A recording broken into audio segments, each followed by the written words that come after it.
Assalamualaikum warahmatullahi wabarakatuh. Bismillahirrahmanirrahim. Alhamdulillahilladzi li'abdihi yaghfiru wa yarham. Wassalatu wassalamu ala khairil anam. Sayyidina Muhammadin syimatuhul ghufran. Wa ala alihi wa ashabihil bararatil kiram. Amma ba'du. Adik-adik mahasiswa, mahasiswi Fakultas Syariah YIN Madura yang saya cintai, kembali kita bertemu pada mata kuliah Hukum Acara Peradilan Agama ya adik-adik sekalian ya. Namun sebelumnya adik-adik, marilah kita tidak lupa mempersembahkan puja dan puji syukur kehadirat Allah Subhanahu wa taala atas limpahan rahmat dan karunia-Nya sehingga adik-adik sekalian, pada kesempatan kali ini dikaruniai kesempatan dan mudah-mudahan semuanya dalam keadaan sehat walafiat ya. Sehingga pada minggu ini, pada pertemuan kali ini, adik-adik bisa mengikuti mata kuliah hukum acara peradilan agama. Baik adik-adik sekalian, pada kesempatan kali ini kita akan membahas tentang putusan hakim ya adik-adik sekalian ya. Berbicara tentang putusan hakim, maka adik sekalian tentunya harus mengerti ya apa itu putusan ya. Setelah kapan hari kita membahas tentang pembuktian di persidangan ya adik-adik sekalian ya. Setelah para pihak mengajukan bukti-buktinya di persidangan, maka kemudian para pihak diberi kesempatan untuk mengajukan kesimpulan ya.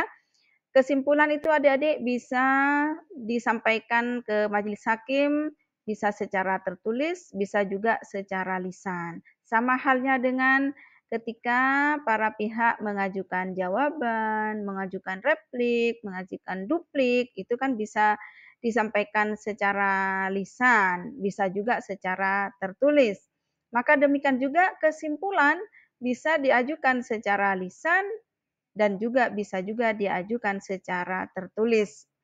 Setelah para pihak mengajukan kesimpulan, maka selanjutnya majelis hakim menunda persidangan untuk musyawarah majelis. Atau bisa jadi ketika para pihak menyampaikan kesimpulan, kedua-duanya menyampaikan kesimpulan, terutama dalam perkara perceraian adik-adiknya, apabila kedua belah pihak sudah menyatakan ingin bercerai, kedua-duanya juga sudah merasa bahwa rumah tangganya sudah tidak bisa dirukunkan lagi, tidak bisa kembali menjadi pasangan suami istri seperti masa-masa mereka rukun, hidup rukun, maka kemudian kedua belah pihak juga setelah menyampaikan kesimpulan memohon untuk majelis untuk segera memutus perkaranya, maka ketika disampaikannya kesimpulan, pada hari itu juga majelis bisa mengadakan musyawarah. Perkara diskores ya, pemeriksaan persidangan diskores, kemudian setelah majelis hakim berembuk, ketua majelis berembuk dengan anggotanya. Setelah setelah musyawarah kemudian mencapai mufakat, maka kemudian skores dicabut, kemudian para pihak dipanggil lagi masuk ke ruang persidangan, kemudian bisa dibacakan putusan pada hari itu juga. Akan tetapi untuk perkara-perkara yang memang memerlukan musyawarah dan memerlukan penundaan persidangan adik-adik sekalian, maka ketika para pihak telah menyampaikan kesimpulan, kemudian majelis hakim masih memerlukan musyawarah yang intensif dengan antara ketua majelis dengan anggotanya, maka bisa ditunda seminggu, setengah bulan, bahkan kalau perkara waris itu karena masih memerlukan konsep putusan yang matang dan musyawarah majelis yang matang, maka bisa ditunda sampai sebulan. Ditunda untuk musyawarah majelis dan selanjutnya nanti setelah penundaan sidang sudah berakhir, dan persidangan dimulai lagi sesuai dengan tundaan yang kemarin, maka kemudian setelah acara musyawarah majelis adalah pembacaan putusan ya adik-adik ya. Jadi musyawarah majelis itu fungsinya adalah untuk merumuskan putusan. Baik adik-adik sekalian, dari hasil pemeriksaan perkara di persidangan ada 3 macam produk putusan hakim ya. Apa itu? Yang pertama yaitu bisa berupa putusan. Apa itu putusan? Putusan itu adalah produk pengadilan dalam perkara kontentius, dalam perkara yang ada unsur sengketanya. Jadi ada penggugat, ada tergugat. Ada pemohon, ada termohon. Maka produk putusan hakim adalah berupa putusan. Kemudian yang kedua, produk pengadilan selanjutnya yaitu penetapan. Penetapan itu adalah dalam perkara volunter ya. Sebagaimana Ibu pernah jelaskan kepada adik sekalian bahwa perkara volunter itu adalah perkara yang tidak ada unsur sengketanya. Maka produk putusan atau produk pengadilan adalah berupa penetapan. Kemudian yang ketiga, produk keputusan hakim berupa akta perdamaian. Adik-adik sekalian yang berbahagia, menurut HIR, pada sidang pertama, hakim atau majelis hakim wajib untuk mendamaikan para pihak. Ketika para pihak berdamai dan kemudian mereka bersepakat untuk menyelesaikan perkaranya secara damai ya, maka bisa dibuatkan akta perdamaian oleh hakim ya. Seperti umpamanya dalam perkara gugatan harta bersama. Ketika didamaikan oleh hakim, kemudian kedua belah pihak sepakat untuk berdamai, tidak melanjutkan perkaranya melalui persidangan-persidangan. Mereka mau berdamai. Kemudian mereka mengajukan konsep perdamaian, masing-masing mengajukan konsep perdamaian. Kemudian akhirnya ada kesepakatan yang mereka sama-sama menyepakati ya, sama-sama setuju. Nah, kemudian hakim bisa menuangkan kesepakatan mereka itu dalam putusan berupa akta perdamaian. Atau adik-adik sekalian, perdamaian yang mereka lakukan ini bisa jadi tidak hanya di depan hakim, bisa di depan hakim tidak berdamai, kemudian setelah mediasi ya, kemudian di depan mediator mereka sepakat untuk berdamai. Akhirnya kedua belah pihak kemudian menyodorkan kepada hakim konsep perdamaian dari masing-masing, kemudian setelah itu dirundingkan kemudian disepakati ada kesepakatan perdamaian untuk menyelesaikan sengketa di antara kedua belah pihak. Maka hakim menuangkan kesepakatan para pihak itu dalam putusan berupa akta perdamaian. Baik, adik-adik sekalian, apa itu putusan hakim? Yaitu suatu pernyataan hakim sebagai pejabat negara yang diberi wewenang untuk itu. Diucapkan di persidangan terbuka untuk umum, bertujuan untuk mengakhiri atau menyelesaikan sengketa antara para pihak sebagai hasil dari pemeriksaan perkara gugatan. Itu putusan ya. Kalau penetapan sebagai hasil dari pemeriksaan perkara permohonan atau volunter ya. Jadi ini penetapan hakim adalah suatu pernyataan hakim sebagai pejabat negara yang diberi wewenang untuk itu diucapkan di persidangan terbuka untuk umum sebagai hasil dari pemeriksaan perkara permohonan volunter. Ibu ulang ya supaya lebih jelas adik-adik. Kemudian akta perdamaian ialah akta yang dibuat oleh hakim berisi hasil musyawarah antara para pihak dalam sengketa kependaan untuk mengakhiri sengketa dan berlaku sebagai putusan. Adik-adik. Kalau putusan adik-adik itu kalau pihaknya merasa tidak puas dengan putusan hakim, masih bisa melakukan upaya hukum. Akan tapi kalau akta perdamaian ini sudah langsung berkekuatan hukum tetap. Mereka tidak bisa melakukan upaya hukum. Nah, akta perdamaian bisa langsung dieksekusi, eksekusi sendiri atau kalau salah satu pihak tidak melaksanakan putusan atau akta perdamaian, bisa pihak memohon eksekusi ke pengadilan. Baik, adik-adik sekalian, berdasarkan surat edaran Mahkamah Agung nomor 5 tanggal 20 April 59 dan nomor 1 tahun 62 tertanggal 7 Maret tahun 1962 ya adik-adik sekalian, menyatakan bahwa seyogyanya pada waktu putusan diucapkan, konsep putusan harus sudah selesai ya. Jadi hakim tidak meraba-raba lagi ketika membacakan putusan, konsep putusannya sudah selesai, bisa dibacakan. Bisa dibacakan secara lengkap ya, sesuai konsep putusan, atau kalau disepakati oleh kedua belah pihak bisa dibacakan pokok-pokoknya saja. Hal ini dimaksudkan untuk mencegah adanya perbedaan isi putusan yang diucapkan dengan yang ditulis. Jadi kenapa konsep putusan harus selesai ketika dibacakan?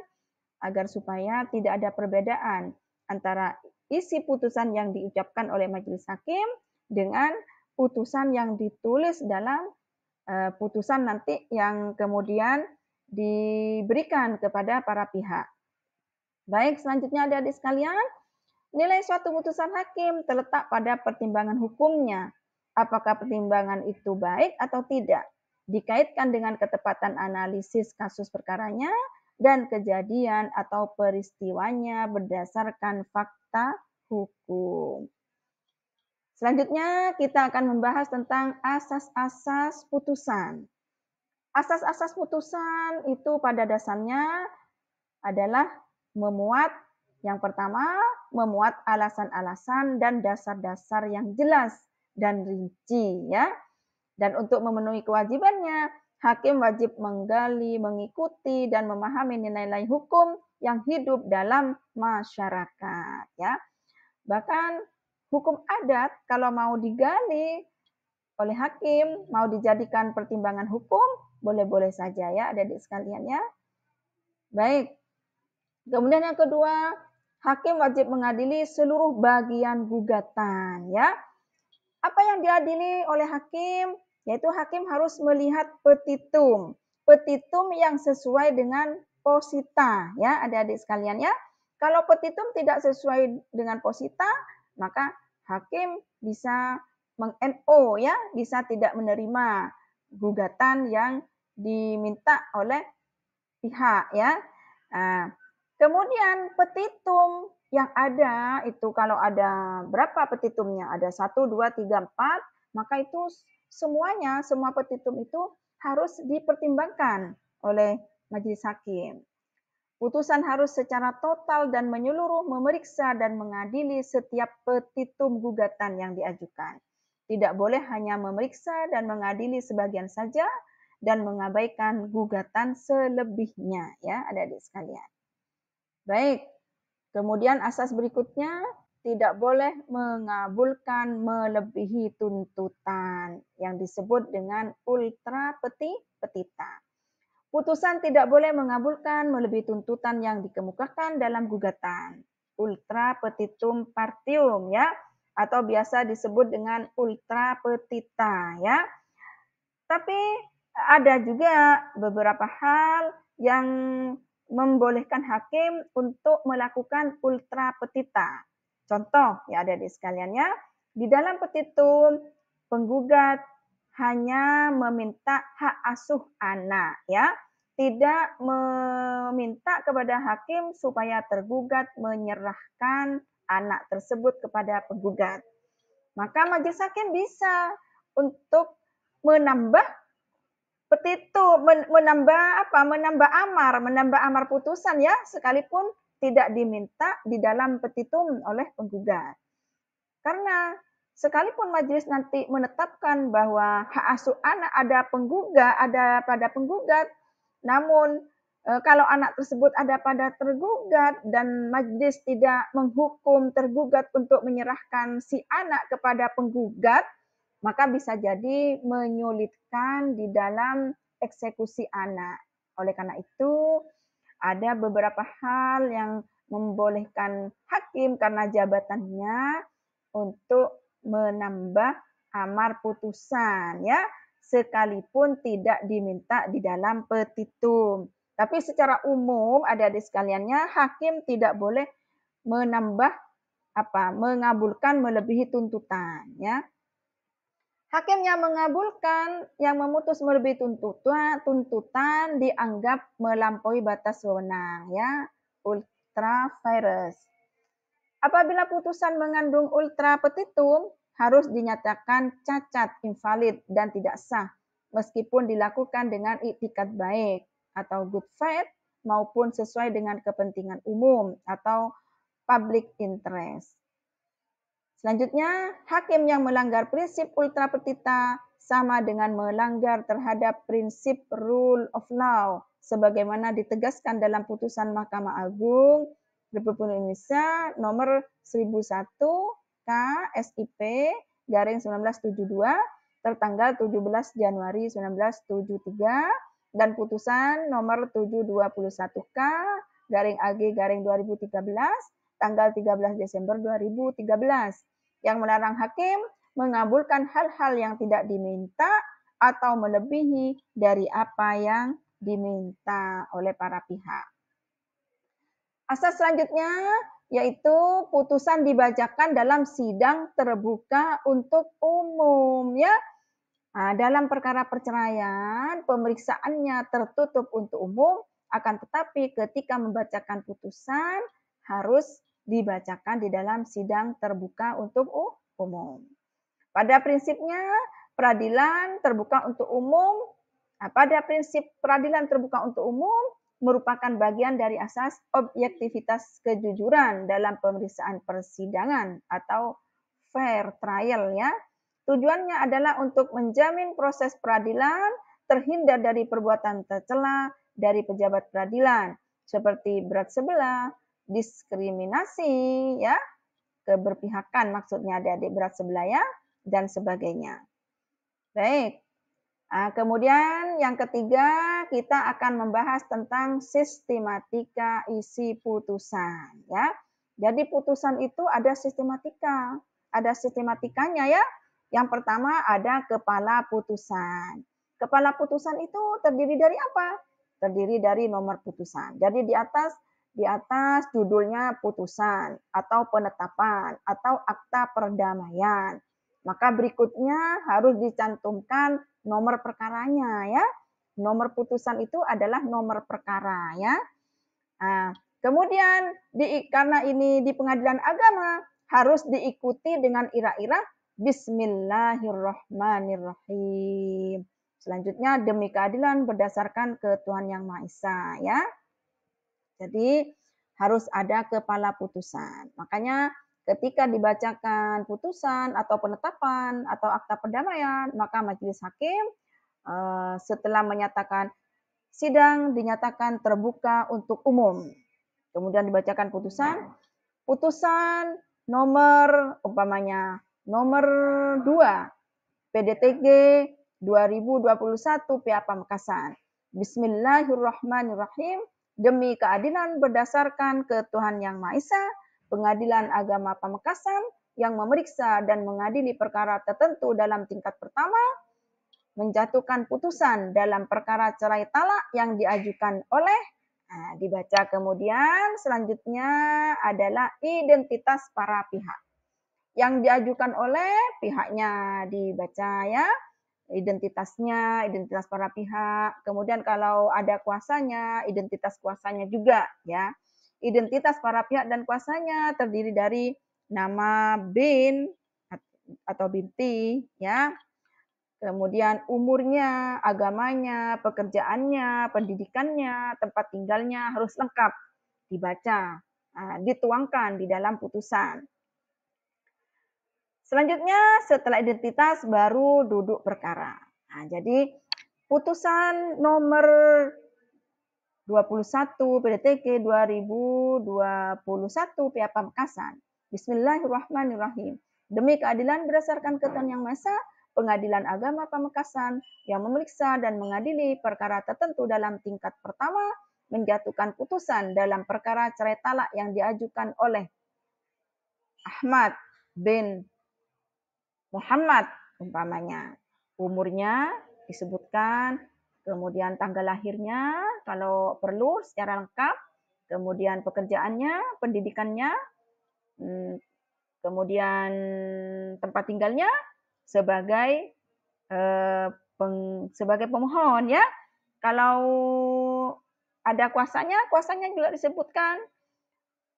Dalam hal ini memberikan kuasa kepada siapa pengacaranya, identitas pengacaranya ya, sebagai pemohon, melawan siapa, disebutkan juga identitasnya. Pengadilan agama tersebut setelah memeriksa berkas perkara, setelah mendengar keterangan pemohon dan termohon, serta saksi-saksi di persidangan tentang duduk perkara. Kemudian duduk perkaranya disampaikan ya. Duduk perkara memuat gugatan, kemudian jawabannya tergugat, repliknya penggugat, dupliknya tergugat. Kalau ada pihak ketiga, intervensinya pihak ketiga. Setelah itu disampaikan juga alat bukti penggugat, alat bukti tergugat. Kalau ada pemeriksaan setempat disampaikan juga. Kalau ada sita jaminan juga disampaikan. Kemudian yang terakhir, kesimpulan penggugat atau pemohon dan kesimpulan tergugat atau termohon. Nah, baru selanjutnya hakim mempertimbangkan. Jadi kalau di atas duduk perkara, berikutnya adalah pertimbangan hukum. Adik-adik sekalian supaya paham tentang isi putusan, adik-adik bisa melihat putusan-putusan pengadilan agama di Direktori Mahkamah Agung ya. Sehingga adik-adik paham, oh bentuknya putusan seperti ini. Yang pertama ada kepala putusan, ada duduk perkara, ada pertimbangan hukum. Pertimbangan hukum memuat alasan-alasan hakim mengapa sampai memutus perkara tersebut sedemikian adanya ya. Pertimbangannya itu yang pertama pertimbangan mengenai kewenangan dan legal standing ya. Mengenai kewenangan untuk memutus perkara tersebut, untuk memeriksa dan memutus perkara tersebut ya. Kewenangan relatif dan kewenangan absolut ya adik-adik. Kemudian legal standingnya para pihak itu berhak untuk berperkara di pengadilan, disampaikan di situ. Kemudian pertimbangan mengenai provisi, kalau ada gugatan provisi dipertimbangkan gugatan provisinya bagaimana, dalil provisinya gimana, kemudian jawaban tergugat tentang terhadap gugatan provisi itu bagaimana. Kemudian pertimbangan penerapan hukum provisi. Selanjutnya, kalau ada eksepsi dari pihak tergugat, dipertimbangkan juga oleh majelis. Pertimbangan eksepsi itu terdiri dari pertimbangan dalil eksepsi dari tergugat, kemudian jawaban penggugat atas eksepsi tergugat, kemudian alat bukti tergugat tentang eksepsinya, alat bukti penggugat terhadap eksepsi tergugat ya.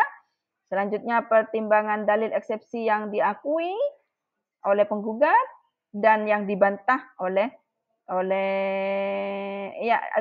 pertimbangan eksepsi yang diakui oleh pihak penggugat ya, yang eksepsi kan tergugat. Kemudian yang dibantah oleh penggugat. Kemudian pertimbangan alat bukti penggugat terhadap eksepsi. Selanjutnya baru majelis hakim mempertimbangkan penerapan hukum mengenai eksepsi. Baik adik-adik sekalian, berikutnya adalah pertimbangan terhadap pokok perkara.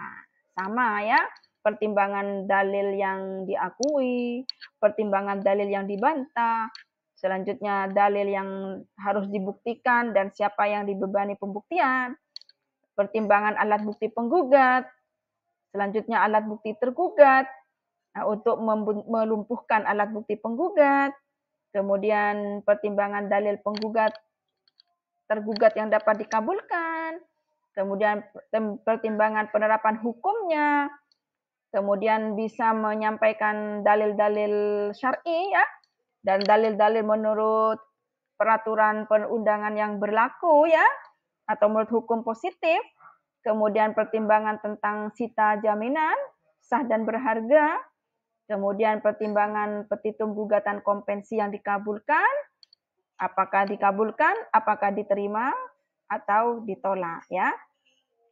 Selanjutnya di dalam rekompensi, pertimbangan kalau ada gugatan rekompensi dari pihak tergugat ya, maka harus dipertimbangkan dalil yang disampaikan oleh penggugat rekompensi, kemudian dalil yang diakui oleh tergugat rekompensi, kemudian dalil rekompensi yang dibantah, dalil rekompensi yang harus dibuktikan, kemudian bukti penggugat rekompensi, bukti tergugat rekompensi, kemudian petitum rekompensi dari penggugat rekompensi, kemudian penerapan hukumnya, baru kemudian dikabulkan rekompensi atau ditolak mengenai rekompensi atau tidak diterima ya.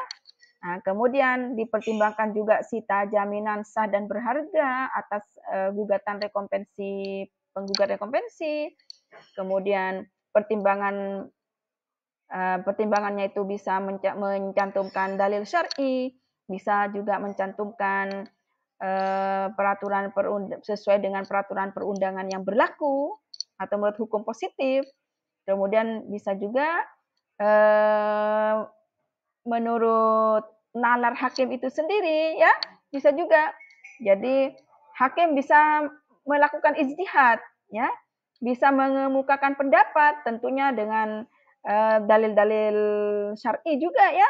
Kalau tidak menemukan hukum di dalam hukum positif, hakim bisa berijtihad. Tentunya rujukannya adalah dalil-dalil menurut peraturan perundangan dan juga dalil syar'i bisa ya.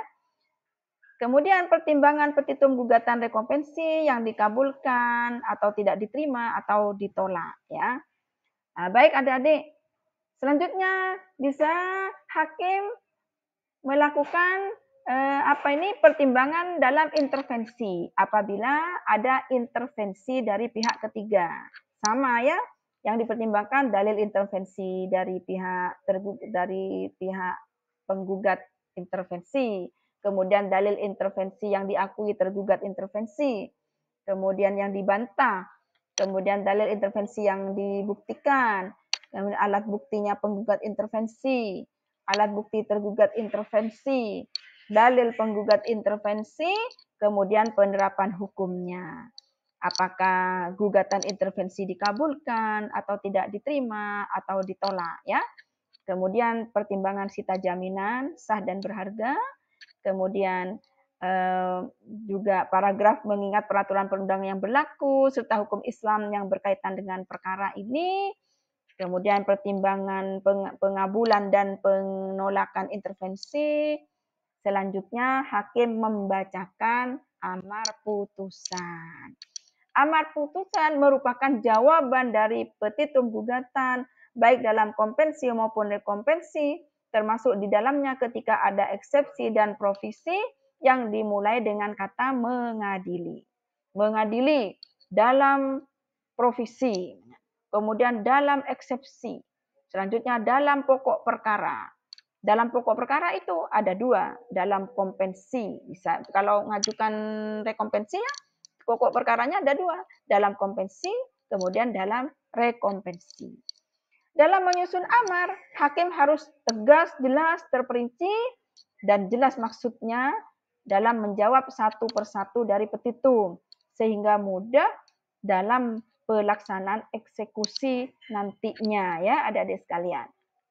Baik adik-adik sekalian, Yang terakhir adalah bagian penutup atau kaki putusan. Nah, kaki putusannya adalah demikian putusan ini dijatuhkan dalam sidang permusyawaratan Majelis Hakim Pengadilan Agama Pamekasan umpamanya. Pada hari pada hari Rabu tanggal 28 April 2021 Masehi bertepatan dengan tanggal 16 Ramadan 1442 Hijriah oleh kami. Nah, siapa? Semuanya saya hakimnya, oleh kami Haja Farhana MH sebagai ketua majelis, kemudian anggotanya disebutkan masing-masing sebagai hakim anggota, dan pada hari tersebut pula putusan ini dibacakan dalam sidang terbuka untuk umum dengan dihadiri oleh hakim-hakim tersebut, dibantu oleh panitera pengganti, disebut namanya ya, sebagai panitera pengganti, serta dihadiri oleh penggugat dan tergugat. Nah, itu adik-adik. Kemudian berikutnya Ibu akan menjelaskan tentang macam-macam putusan hakim ya. Dilihat dari segi fungsinya dalam mengakhiri perkara, putusan hakim itu ada dua macam. Yang pertama yaitu putusan akhir, yang kedua adalah putusan sela. Jika dilihat dari segi hadir tidaknya para pihak pada saat putusan dijatuhkan, ada dua macam juga. Ada tiga ya, dari keliru ini ya, ada tiga. Yaitu putusan gugur. Apa itu putusan gugur? Apabila penggugat tidak hadir di persidangan, ya. Ketika tidak hadir sidang pertama bisa sudah hakim menyatakan gugur. Tapi biasanya hakim masih memberi toleransi, dipanggil lagi. Kalau penggugat atau pemohon dua kali tidak hadir di persidangan, maka dengan sendirinya majelis akan menyatakan gugur perkaranya ya. Jadi hakim memutuskan bahwa perkara nomor sekian dinyatakan gugur. Kemudian yang kedua, putusan verstek. Adik-adik sudah pahamnya, putusan yang dijatuhkan oleh majelis ketika tergugat tidak pernah hadir di persidangan. Kemudian putusan kontradiktor ya. Putusan kontradiktor itu pihak tergugat pernah hadir, tetapi ketika pembacaan putusan tergugat tidak hadir. Baik adik-adik sekalian, selanjutnya jika dilihat dari segi isinya terhadap gugatan perkara, ada dua macam ya, yaitu putusan yang berbentuk positif dan yang kedua berbentuk negatif ya. Dirinci menjadi empat macam ya. Yang pertama tidak menerima gugatan. Ini negatif ya. Mengapa gugatan tidak diterima? Bisa karena tidak beralasan ya. Kemudian bisa juga tidak memenuhi syarat formil ya. Bisa juga bukan merupakan wewenang pengadilan tersebut ya, baik wewenang relatif maupun wewenang absolut.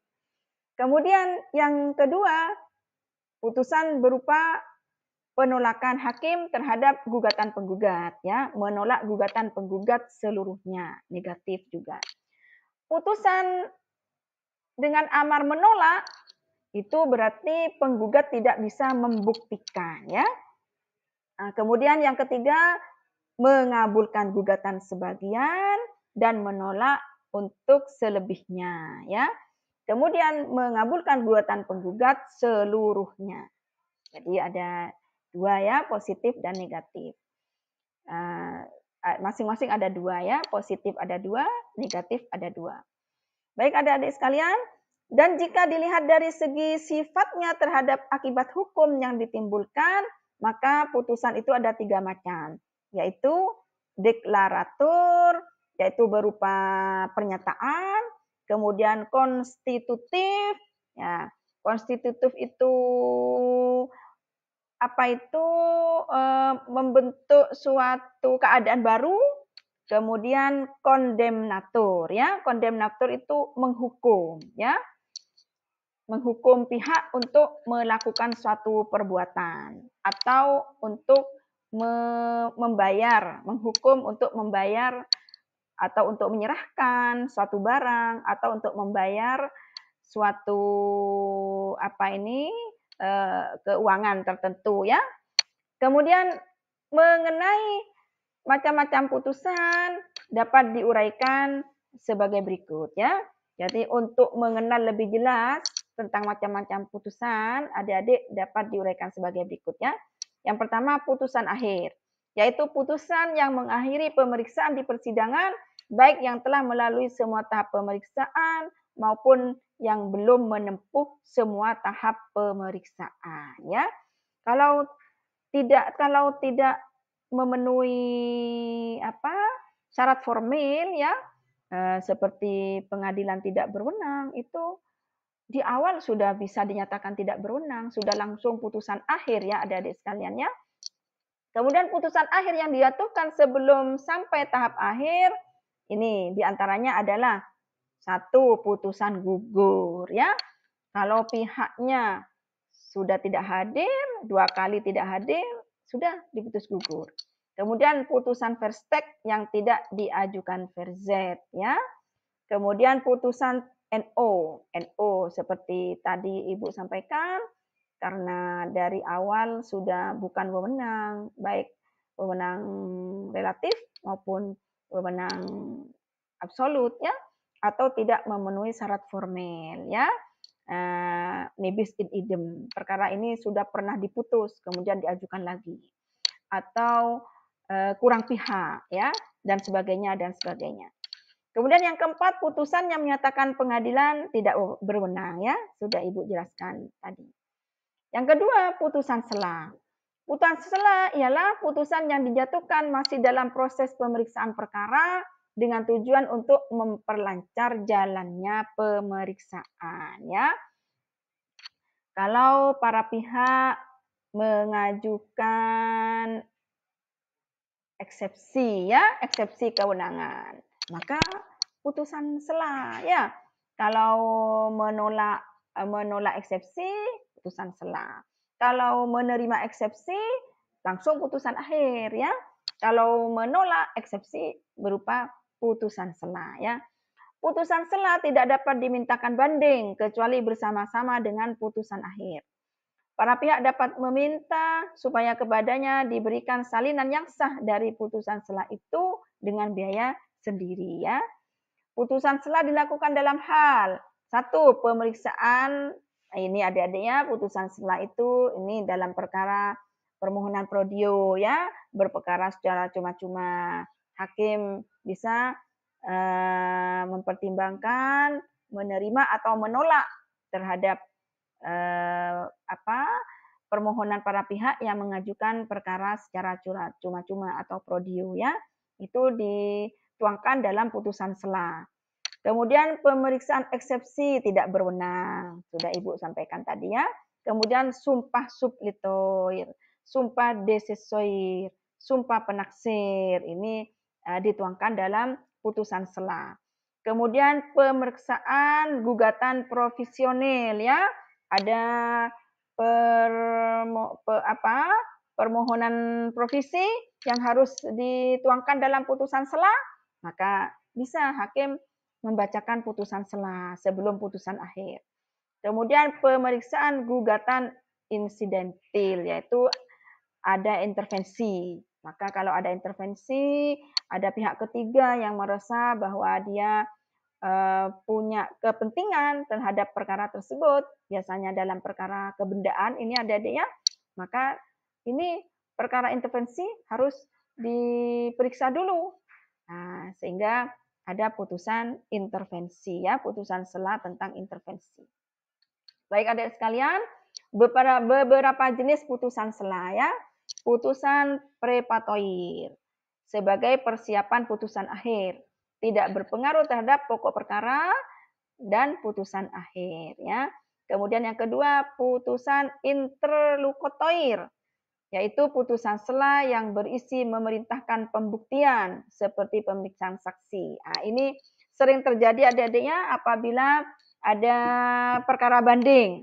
Kalau hakim banding merasa bahwa pemeriksaan pembuktian masih ada kekurangan, nah, kemudian biasanya majelis hakim banding terkadang memerintahkan kepada hakim tingkat pertama yang memutus perkara pertamanya itu supaya menghadirkan saksi-saksi ya, apa saksi ahli mungkin saksinya kurang atau saksi tergugat tidak diperiksa contohnya, maka diperintahkan untuk memerintahkan pemeriksaan saksi ya. Terkadang juga kemudian ada juga mediasinya kurang maksimal umpamanya. Ada juga putusan sela dari hakim banding supaya hakim tingkat pertama untuk memaksimalkan mediasi, untuk menambah mediasi, untuk memediasi ulang ya. Kemudian kalau dalam perkara tingkat pertama diputus seharusnya ada pemeriksaan setempat, tidak dilakukan pemeriksaan setempat umpamanya, maka bisa hakim banding memerintahkan untuk hakim tingkat pertama melakukan pemeriksaan setempat ya. Adik-adik sekalian, berikutnya adalah putusan insidentil, yaitu sehubungan dengan adanya peristiwa, misalnya permohonan prodeo, eksepsi kewenangan, dan intervensi. Tadi ya, putusan selanya itu merupakan putusan insidentil. Kemudian yang keempat, putusan provisionil, yaitu putusan sela yang menjawab gugatan provisi dari penggugat ataupun gugatan provisi dari tergugat. Nah, kemudian dari segi hadir tidaknya para pihak, ada 3 macam ya, adik-adik ya. Putusan gugur, pihaknya tidak pernah hadir, maka putusan gugur. Putusan verstek, tergugat tidak pernah hadir. Putusan kontradiktor ya, tergugat pernah hadir, tetapi ketika pembacaan putusan, tergugat tidak hadir. Kemudian dari segi isinya, terhadap gugatan ada 4 macam. Putusan tidak menerima gugatan, ya, yaitu putusan yang menyatakan hakim tidak menerima gugatan penggugat atau gugatan penggugat tidak diterima karena gugatannya tidak memenuhi syarat hukum formil maupun material. Ya, terhadap putusan ini penggugat tidak dapat mengajukan banding, tetapi dapat mengajukan perkara baru.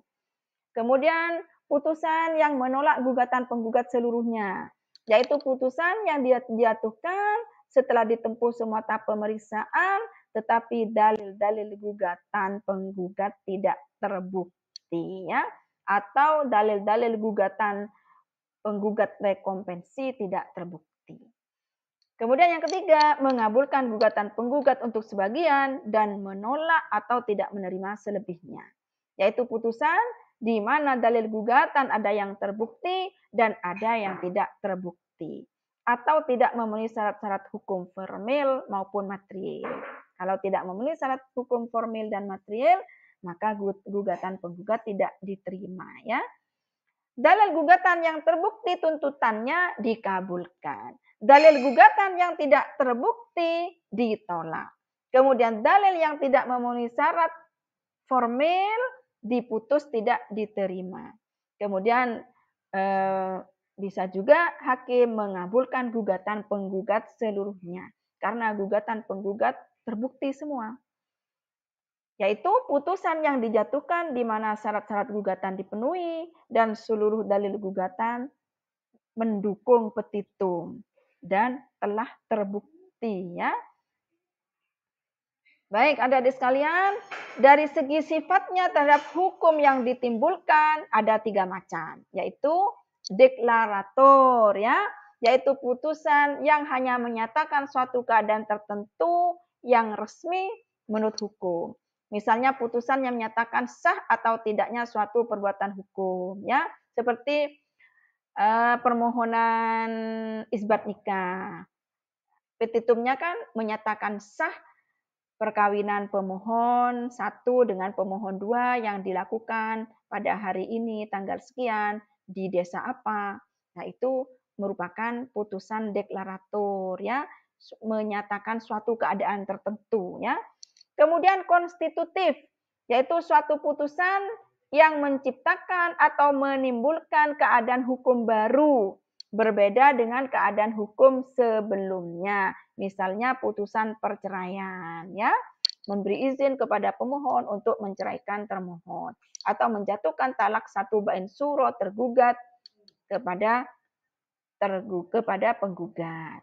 Kemudian kondemnatur ya, yaitu putusan yang bersifat menghukum kepada salah satu pihak untuk melakukan atau tidak melakukan sesuatu atau menyerahkan sesuatu kepada pihak lawan ya yang telah uh, apa tidak yang telah prestasi atau kalau dalam perkara cerai talak ya, kalau dalam perkara ekonomi syariah menyerahkan sesuatu kepada pihak lawan karena melakukan prestasi ya pihak tergugatnya. Kalau dalam perkara cerai umpamanya menghukum pemohon untuk membayar nafkah. Kemudian kalau dalam perkara harta bersama menghukum tergugat untuk menyerahkan separuh bagian dari harta bersama. Kalau dalam perkara waris menghukum tergugat untuk menyerahkan bagian penggugat ya sesuai dengan bagiannya masing-masing yang telah diputus oleh hakim di dalam amar putusannya ya, adik-adik sekalian. Baik, apabila putusan telah memperoleh kekuatan hukum tetap, pihak terhukum tidak mau melaksanakan isi putusan, maka atas permohonan penggugat, putusan dapat dilaksanakan dengan paksa oleh pengadilan yang memutus, kecuali dalam putusan serta-merta atau with forbar forat ya adik-adik ya. Jadi apabila putusan sudah berkekuatan hukum, kemudian pihak yang kalah tidak mau melaksanakan putusan secara sukarela, maka para pihak bisa mengajukan eksekusi ke pengadilan ya, ke pengadilan agama ya, sehingga pengadilan kemudian melaksanakan putusan secara paksa ya. Putusan kondemnatur dapat berupa penghukuman untuk 1. Menyerahkan suatu barang, membayar sejumlah uang, melakukan suatu perbuatan tertentu, menghentikan suatu perbuatan atau keadaan, mengosongkan tanah atau rumah ya. Nah, kemudian yang kelima, kekuatan putusan hakim. Putusan hakim mempunyai 3 macam kekuatan, yaitu kekuatan mengikat. Yang pertama ya, putusan hakim mengikat para pihak yang berperkara. Para pihak harus tunduk dan menghormati putusan itu. Yang kedua, kekuatan pembuktian. Dengan putusan hakim tersebut, maka telah diperoleh kepastian tentang sesuatu yang terkandung dalam putusan dan menjadi bukti bagi kebenaran sesuatu yang termuat di dalamnya. Putusan hakim harus dianggap dan tidak boleh diajukan lagi perkara baru mengenai hal yang sama antara pihak-pihak yang sama ya. Kalau diajukan lagi berarti nibis in idem ya adik-adik ya, kecuali dalam perkara perceraian. Kalau dalam perkara perceraian kemarin ditolak, kemudian dia ngajukan lagi, kan sudah berkembang.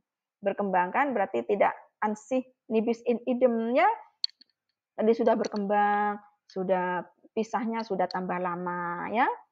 Kalau dalam perkara harta, kalau sudah diputus, ditolak, tidak bisa diajukan lagi.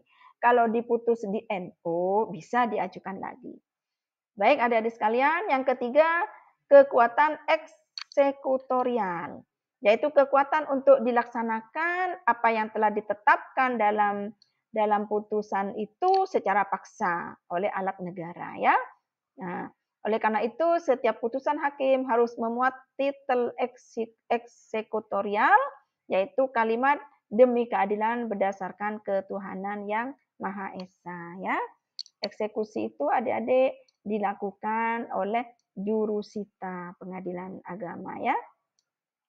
Setelah adanya permohonan eksekusi kepada ketua pengadilan. Baik adik-adik sekalian, kekuatan hukum tetap. Suatu putusan mempunyai kekuatan hukum tetap apabila terhadap putusan tersebut sampai dengan habisnya masa upaya hukum yang ditetapkan menurut undang-undang tidak dimintakan upaya hukum ya. Jadi kalau perkara putus ya, para pihak hadir semua, maka para pihak itu ada kesempatan untuk melakukan upaya hukum, yaitu 14 hari sejak dibacakannya putusan. Kalau sama-sama hadir ya. Maka hari ke-15 kalau tidak ada upaya hukum, tidak ada banding dari salah satu pihak, maka putusan sudah berkekuatan hukum tetap, sudah bisa dilaksanakan ya. Kalau pihaknya salah satunya tidak hadir, maka putusan itu diberitahukan kepada pihak yang tidak hadir. Maka sejak diberitahukannya putusan sampai 14 hari berikutnya itu adalah masa untuk melakukan upaya hukum ya, masa pikir-pikir mau banding atau tidak. Maka hari ke-15-nya kalau tidak ada banding dari kedua belah pihak, putusan sudah berkekuatan hukum tetap ya. Kemudian kemungkinan hilangnya putusan asli ya, jadi bisa jadi ya ada kemungkinan hilangnya putusan asli dan surat-surat pemeriksaan perkara. Nah, ini diatur dalam Undang-Undang Nomor 22 ya, pemeriksaan perkara nomor 22 tahun 1952 ya, Adik ya. Sebagai berikutnya.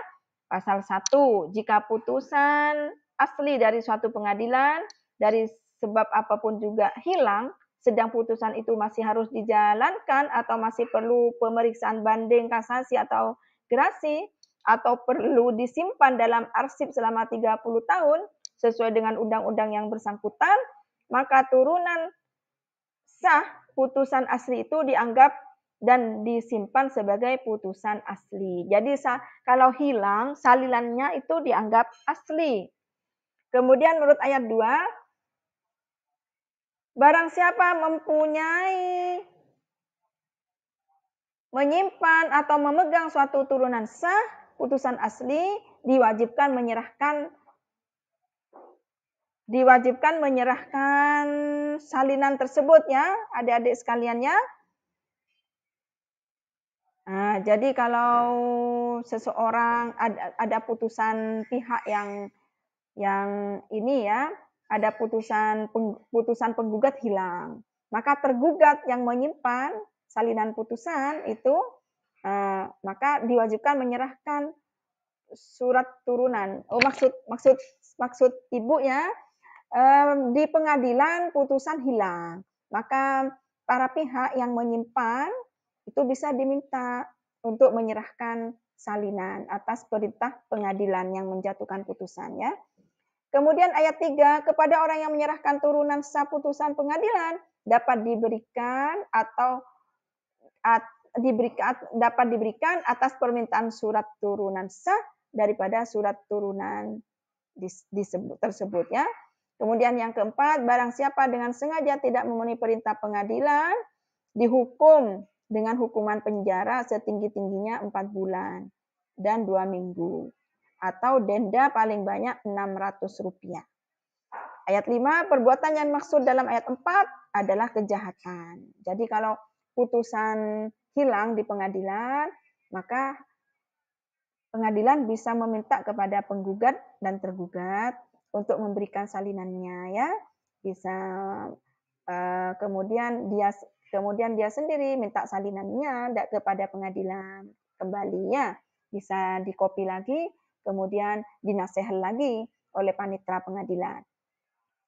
Kemudian ayat 6 bahwa putusan asli itu betul hilang harus dinyatakan dengan surat keterangan yang dibuat dan ditandatangani oleh seorang hakim dan seorang panitera pengadilan yang menjatuhkan putusan itu. Baik, adik-adik sekalian, menurut pasal 2, jika tidak terdapat turunan sah putusan asli, masih ada catatan pemeriksaan perkara dalam sidang yang lengkap, ya, masih tercatat dalam berita acara sidang, maka putusan pengadilan dapat dijalankan berdasar atas catatan putusan, diktem, atau amar putusan ya, yang termuat dalam catatan pemeriksaan itu yang termuat dalam berita acara sidang ya, adik-adik sekalian. Pasal 5 ayat 1, jika dalam suatu perkara dimintakan pemeriksaan banding dan surat-surat pemeriksaan perkaranya yang bersangkutan telah dikirimkan kepada pengadilan yang harus melakukan pemeriksaan banding ini dari sebab apapun juga tidak terdapat surat-surat itu, maka pengadilan harus selekasnya menetapkan bahwa surat-surat pemeriksaan itu telah hilang atau sedikit kemungkinan masih akan diterimanya oleh pengadilan itu, atau sedikit kemungkinan masih akan ditemukan atau diterimanya salinan putusan ya. Kemudian yang ayat keduanya, jika penetapan pengadilan sebagaimana dimaksudkan dalam ayat 1 telah ada, maka pengadilan ini meminta dari pengadilan yang memutus perkaranya dalam tingkat pertama suatu turunan putusan asli atau turunan menurut pasal 1 ayat 1 dianggap sebagai putusan asli ya, turunannya itu dianggap sebagai putusan asli. Demikian adik-adik sekaliannya, apa yang bisa Ibu jelaskan mengenai putusan ya adik-adik ya, mengenai putusan hakim ya. Mudah-mudahan apa yang Ibu jelaskan dari awal tadi dapat dipahami oleh adik-adik sekalian dan dapat bermanfaat bagi kehidupan adik sekalian. Dan Ibu doakan mudah-mudahan adik-adik ada yang nantinya dianugerahi oleh Allah dapat rezeki menjadi seorang hakim, menjadi seorang pengacara atau advokat ya adik sekalian. Baik adik-adik, terima kasih atas segala perhatian. Mohon maaf atas segala kekurangan. Ilal liqa fi amanillah. Wallahul muwaffiq ila aqwamit thoriq. Wassalamualaikum warahmatullahi wabarakatuh.